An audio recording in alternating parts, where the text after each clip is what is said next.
నువ్వు ఎట్టున్నావు అట్టే నా దగ్గర రా. నువ్వు మారలేవు, నువ్వు మార్చుకోలేవు, నీ వల్ల కాదు, నీ చేత కాదు. నువ్వు ఎలాగుంటే అలాగ రా చాలు, నేను నిన్ను మార్చుకుంటా, నేను నిన్ను కడుక్కుంటా. దేవునికి మహిమ కలుగాక. అతని ప్రేమ, తండ్రి ప్రేమ, తండ్రి క్షమాపణ బయట ఉన్న వ్యక్తిని లోపలికి తీసుకొస్తే లోపల ఇంకొకడు ఉన్నాడు. చూడండి 28వ వచనం. అయితే అతడు కోపపడి లోపలికి వెళ్ళనొలకపోయిన గనక అతని తండ్రి వెలుపలికి వచ్చి లోపలికి రమ్మని లోపల ఉన్న బయటికి వెళ్ళిపోయినాడు. లోపలికి తీసుకొచ్చింది ఏంటో తెలుసా? తండ్రి ప్రేమ, తండ్రి క్షమాపణ.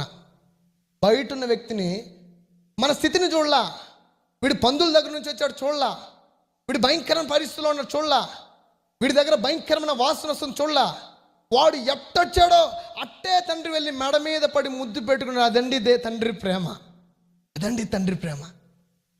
దేవుడు నీకు దేవుడే కాదు, ఇప్పుడు దేవుడు నీకు తండ్రి. నువ్వు డాడీ అని పిలవచ్చు. నువ్వు బైక్లో వెళ్తున్నా, డాడీ, నేను అలాగే పిలుస్తా దేవుడిని, డాడీ అంట. నాకు డాడీ లేడు కదా, నువ్వే నా డాడీ. మా నాన్న నువ్వే. ఏడుస్తా బైక్లో వెళ్ళేటప్పుడు, బైక్లో ఏడుస్తా, ప్రార్థన పిచ్చి పిచ్చి పాటలు పాడుకుంటా ఏడుస్తా నేను దేవునితో. ఆయన మాట్లాడతాడు. ఎందుకంటే ఈ లోకపు తండ్రి నిన్ను విడిచిపెట్టొచ్చు, ఈ లోకపు తల్లి నిన్ను విడిచిపెట్టొచ్చు, ఈ లోకపు బంధువులు నిన్ను విడిచిపెట్టొచ్చు, ఆప్తులు నిన్ను విడిచిపెట్టొచ్చు, స్నేహితులు విడిచిపెట్టొచ్చు, నీ సొంత బిడ్డలు నిన్ను విడిచిపెట్టొచ్చు. He never leaves you, he never forsake you. ఆయన నిన్ను విడవడు, ఆయన నిన్ను ఎడబాయడు. నువ్వు ఎవరి కొరకైతే ప్రాణం పెట్టుకున్నావో వాడే నిన్ను వదిలి వెళ్ళిపోవచ్చు.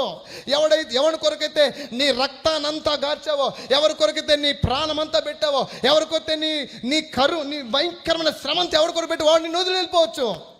కానీ నా దేవుడు నిన్నెప్పుడు విడిచిపెట్టడు.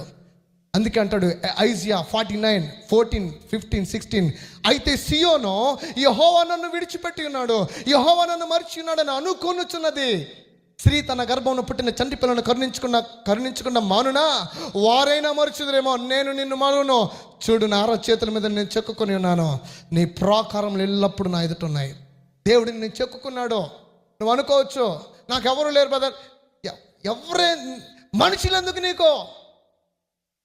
దేవుడు ఒక్కడుంటే చాలు. చాలామంది ఏం చేస్తారంటే లోకం కొరకు మనుషుల కొరకు దేవుని వదిలిపెట్టేస్తారు. మనుషులను కాంప్రమైజ్ చేయడానికి, మనుషుల మెప్పులు పొందడానికి దేవుని వదిలిపెట్టేస్తారు.